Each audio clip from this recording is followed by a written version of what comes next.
Joining us live now is the National Senator Matt Canavan, as he always does on a Tuesday. Senator, good to see you. Thanks for your time as always. So it was 3 years ago where the Prime Minister was very critical of Bill Shorten, suggesting that his electric vehicle policy was going to end the weekend.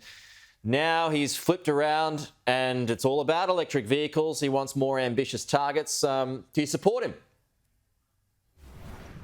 Well, look, I support investment in new infrastructure. That's all this is doing. Peter, I've got nothing against electric cars. Just checked this morning, coal-fired power is supplying 70% of electricity on the eastern coast right now, which is pretty typical at this time of the morning. So electric cars are coal-fired power cars in Australia, and if people want to make that choice, there's no problem. But look, what we won't do is put in mandates or artificial targets, which is what Bill Shorten wanted to do at the last election, because I think this should be up to the choice of every Australian. They should decide what car they decide to buy, and if you want to buy electric cars, go for your life. Well, it seems as though the world is moving towards that anyway, and that's backed by car makers that more and more are producing electric vehicles. So are you saying that basically the private sector is going to drive this anyway, and we'll hit those targets? Well, look, I don't know, Peter. I think I agree with Yogi Berra that predictions are really hard, especially when they're about the future. It is surprising to me that this seems to be a market where the businesses are trying to lead the results, where normally, of course, you'd expect the customer is always right. There doesn't seem to be, even in those countries with mandates, significant demand for electric vehicles. As I say, I've got nothing against them. That's up to each individual. I mean, it is surprising that we seem to have so much government investment like this announcement today into charging stations when, in all the histories I've read of the early 20th century, I don't think governments built service stations. I mean, there was nothing. There was no regular refuelling points around the countryside, and the enormous demand for the internal combustion engine just created that. It created all these service stations and refuelling points. Whereas we're trying to seemingly artificially create this market for electric cars, and we'll see if that works. The problem with electric vehicles, though, and there's such a slow take-up in Australia, is because they're so expensive. And there's no subsidies that are going to be announced today, so that's not really going to help the uptake, is it? Well, hang on.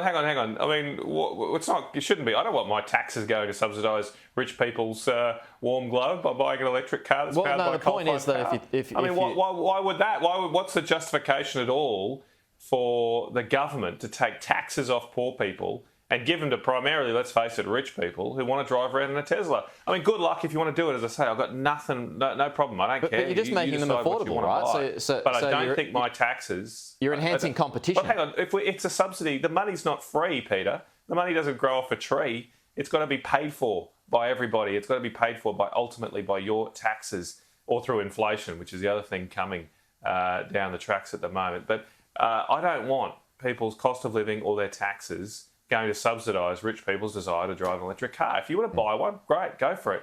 But the price is, of course, reflective of what it costs to build an electric car right now, and that's the way it should work. There shouldn't be artificially government subsidisation here, especially when these cars don't necessarily protect the environment. As I say, they're powered primarily by coal because they get recharged at night. Yeah, but that's the only way to make them cheaper, though, right?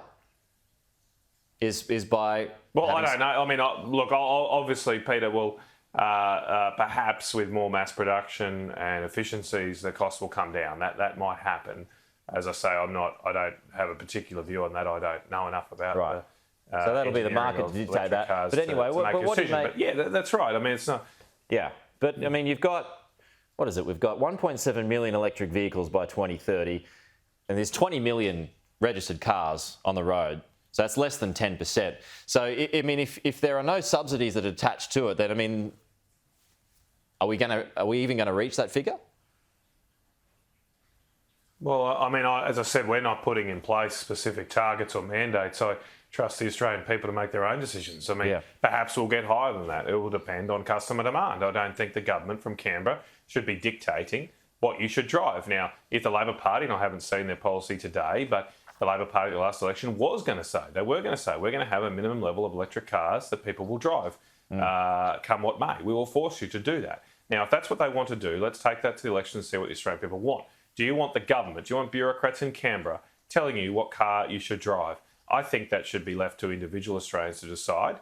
If electric cars become cheaper and more efficient, great, let's do it. 1,000 people public access individually stations, are best to understand what they want. Given the size of Australia, that doesn't sound like many public access stations, does it? Well, again, I mean, I'm not against us building infrastructure, but I am against wanton spending to prop up certain industries. So $250 million is a lot of money, but it's perhaps a reasonable figure here.